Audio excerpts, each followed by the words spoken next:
American Cancer Society and the American Heart Association say, though these studies show some benefits to moderate drinking, the health risks from alcohol consumption far outweigh the potential rewards. Drinking any alcohol at all is known to increase your risk of contacting a number of types of cancer, said Susan Casper, Vice President of Epidemiology of the American Cancer Society. These include cancers of the mouth, the pharynx, the larynx, the esophagus, the liver, the colorectum, and breast. At the end of the day, if you're at very high risk of getting cancer, you might want to avoid drinking altogether.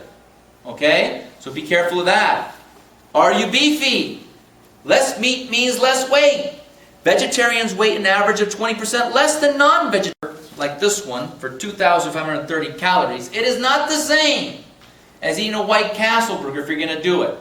Okay, you have to understand, I always get the justification clause. People tell me why it's okay to do something. You don't pay attention. If I said to you, I want you to eat right now 7.2 medium orders of McDonald's French fries, you say, what are you, nuts? You lost your mind? I'm not going to do that. Got a couple, but you want me to eat 7 orders? I'm not going to do that. You might do it today, I know, but other than that, you're not going to do that, right? If I said to you, I want you to eat 94 Ritz crackers, you say to me, listen, I can eat 5 or 6, 94, right? If I said to you, I want you to eat 7 glazed donuts from Dunkin' Donuts, not a problem. Right? So what I'm saying is, there's always one in the classroom. Every week I have one. Every single week there's one. No, I'm just kidding. But no, what I'm saying to you is that pay attention to that. Because it's not all the same, is it?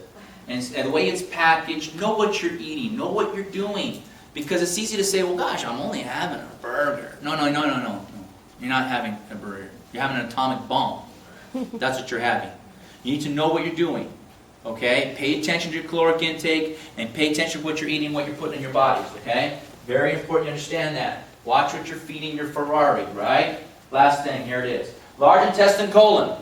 The parts that you're actively involved in, correct? You know exactly where it is now, perfect, no mistakes, everything's good, right? So high fiber diet can reduce the chance of colon cancer, yes? Yes. You with me? All right, here we go. Let's talk about why that might be the case. Let's draw a big fancy colon here, big one. All right, here we go. All right, let's talk about the average American diet. What do we have? Dairy, smoking, alcohol, drugs. What else do we have? What else do we have? Sugar, soda pop, ding dongs and Twinkies. What else do we have? Bagels, what else? Cream cheese. Cream cheese, what else? Burritos, what else? Or you said Doritos? Burritos. Oh, burritos, okay, what else? Sweet cereal. Sweet cereal, what else? What else? More French fries. Pizza? No. Italian foods are off the list. We don't put. Okay,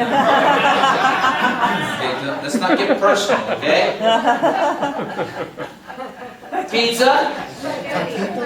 Taquitos? Dry soda pop? Okay, so basically, it's one big crappy situation. Get it? So, high fiber diet gives us what? Fiber. Roughage, bulk, right? And how does the peristaltic action move through the small intestine and large? How does it move? Corkscrew. Watch and see what happens. See, it cleans it out like rotor-rooter. We know how this works. What do you have to do? What's the hardest part of this whole thing? You put the 5 servings of fruits and vegetables in your mouth, you chew 20, 30 times, and you swallow. How do you want the Ferrari to run if you never give it the right gasoline? It'll go for a while because we're alive, we're dynamic. For a while. And then it will adapt. You know, then you have this problem. Boom, break down. See, how did I get that? How did I get that? You need to back up for a second. There are 2 things that increase longevity and vitality. 2. One is exercise. Don't forget what I'm about to tell you. Life is motion. Okay? Life is motion. Watch what I'm talking about. River stops flowing, the water becomes stagnant. Earth stops spinning, we're done. Heart stops moving, you're done. Shoulder stops moving, guess what? It's frozen. Life is motion. Everything around us has to move all the time. If it does not, we're in trouble. Okay? And you're in trouble if you're not moving. So life is motion. There are 2 things that increase longevity and vitality. One is exercise. What's the other one? Diet. Diet's good, but no. What's the other one? What's the other one? Fruits and vegetables. Fruits and vegetables is good, but no. What's the other one? Breathing is good, but no. What's the other one? Water. Water's good, but no. What's the other one? Fiber. Your Really? Yeah. attitude. All those other things are very good. But your attitude is the most important. Okay? Very important you understand that. In August, I've been practicing for 22 years. Okay? And I pull my 90-year-olds. The rest of you don't count. Just kidding. But the 90-year-olds are very interesting because something happens if you get to be 90 and turn 90. I don't know. It's amazing. They do what they want. They say what they want. They come when they want. They leave what they want. What are you going to say to them? They don't care. I open at 8. They show up at 7:30. It doesn't matter. They don't even sign in. They just walk in. They just come in. They don't care. It's a very different personality when you turn 90. And so I have a few of them. Grace, she's 92. She bowls Monday, Wednesday, and Fridays and plays bingos on Sundays.